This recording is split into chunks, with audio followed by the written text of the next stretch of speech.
In this video, we go over whether or not the Tesla Cybertruck is iconic. Enjoy. All right, Tesla Cybertruck. So is it iconic?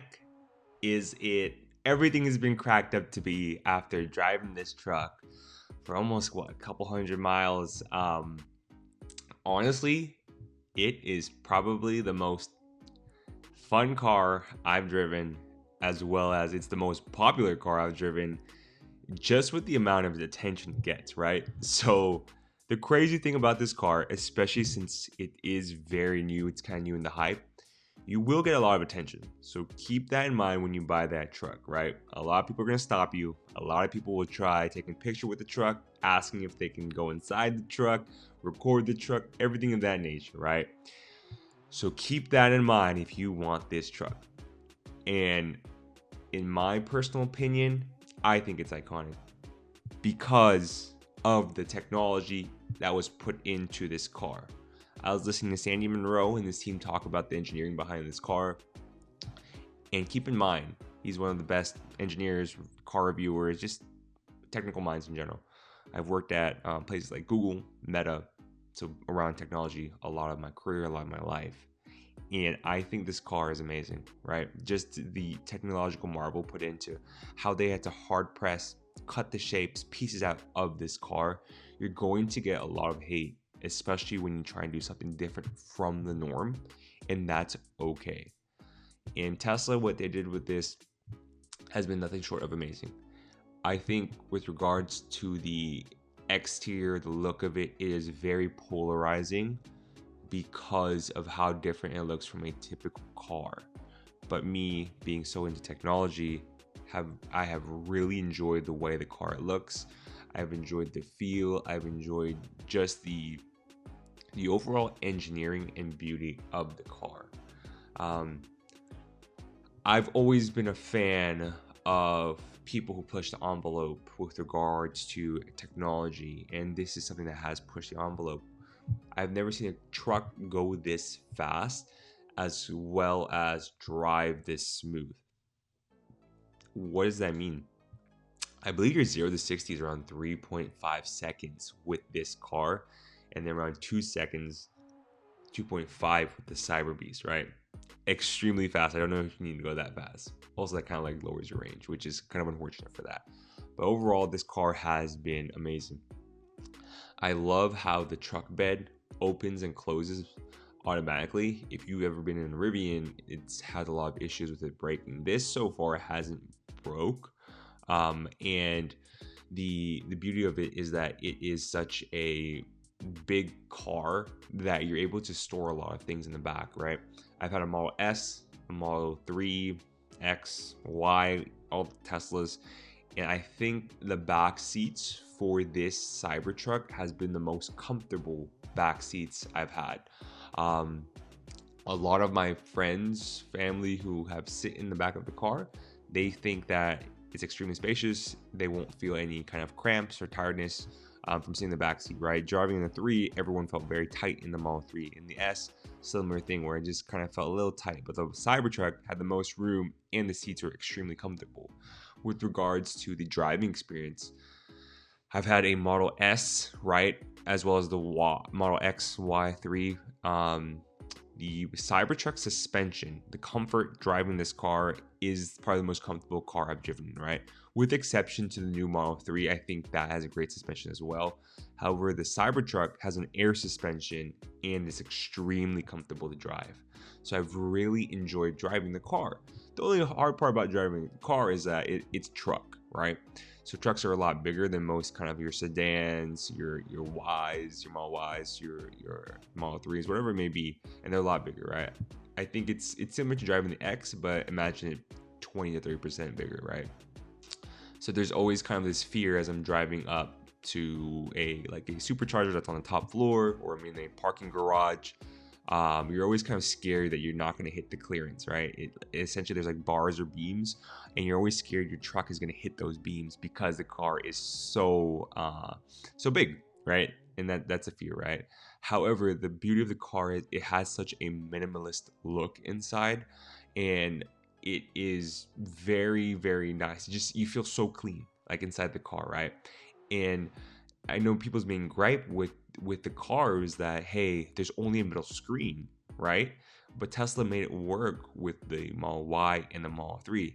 Honestly, I have a Model S and an X, and the middle screen is what I look at. I don't look at the screen in front of me. If you guys are familiar with the Model S and the Model X, you have two screens, right? One right in front of your eyes, and then one to the right of you, which is basically where you can have everything, right? It's just the gauge, the instrument cluster, or whatever. It's basically the entire control of the car, and it's been fine for me, right?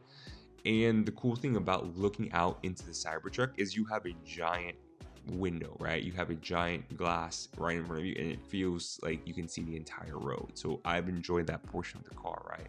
Just looking at it, right? And the only gripes I have, right? Because we can talk about all the great things about the car, right? But there are some gripes with the car, right?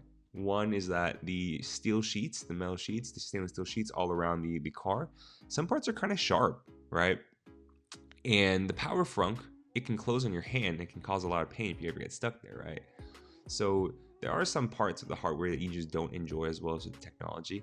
Also, if you kind of like look here, there's a lot of rust coming around the wheels itself because it's exposed to oxidation, as well as Tesla's not shipping it with the hubcaps that they were showing on the release date, which is kind of interesting in itself, right?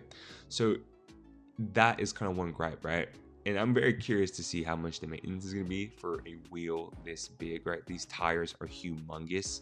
So I wouldn't be surprised if it's $1,000 a tire to replace when that time does come. And I wonder if Tesla will be the only ones to be able to supply this tire, right?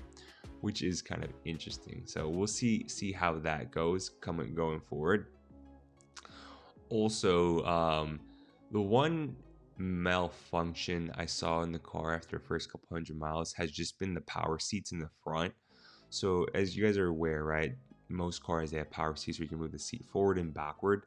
However, the seat in the front, it stopped working, right? In a sense, you can't move it forward anymore. You can move the chair back with regards to like where you're resting on, but the seat can't move forward or back anymore, and you have to go get that replaced, right? That's the only hardware defect I've seen so far with the car. Also, regards to the software itself, when you purchase the Tesla Cybertruck, you get a Cybertruck for about $70,000, I believe. However, because it is a Foundation Series Cybertruck, you will basically be charged an extra $20,000 for full self-driving and Foundation Series badges, right? Basically, it's like, hey, you get the first car, we're gonna charge you an extra $20,000, right? And it's not kind of, I don't think it's fair in a sense, because you can honestly get a Tesla and then get full self-driving, the monthly subscription for about what, $199 a month. I'd rather pay the $199 a month and just kind of stop and go whenever I need it than pay the $20,000 for the full self-driving Foundation Series truck, right? Because Tesla always have new hardware, always has a new car, so it's like, why would I want to lock myself into full self-driving with this car if I know you guys have another car in the future, which I probably will get, right?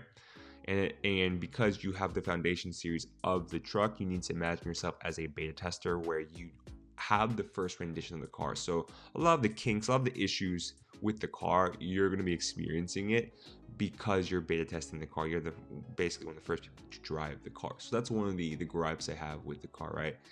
And autopilot, which is a huge factor in Tesla. That's actually where I got a Tesla, because it allows you to stay in the lane. It removes all that driving fatigue that you experience as you're driving the car. It's not available.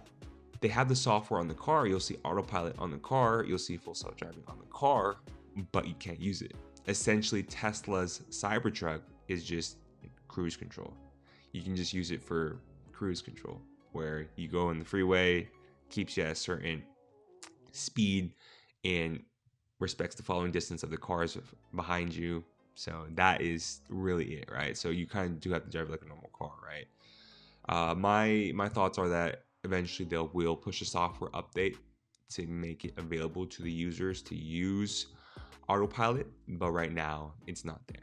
So those are the gripes. But in my honest review, I think this car is iconic. I have so much fun driving the car, and if you guys want to buy a Tesla, I recommend getting the Cybertruck. Maybe wait a bit though. Don't pay the $20,000 for the Foundation series.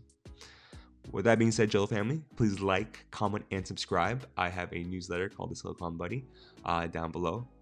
Also, I have links to my social media, so please subscribe and follow me there. And please, please, please continue like, comment, subscribe, because we are growing so fast.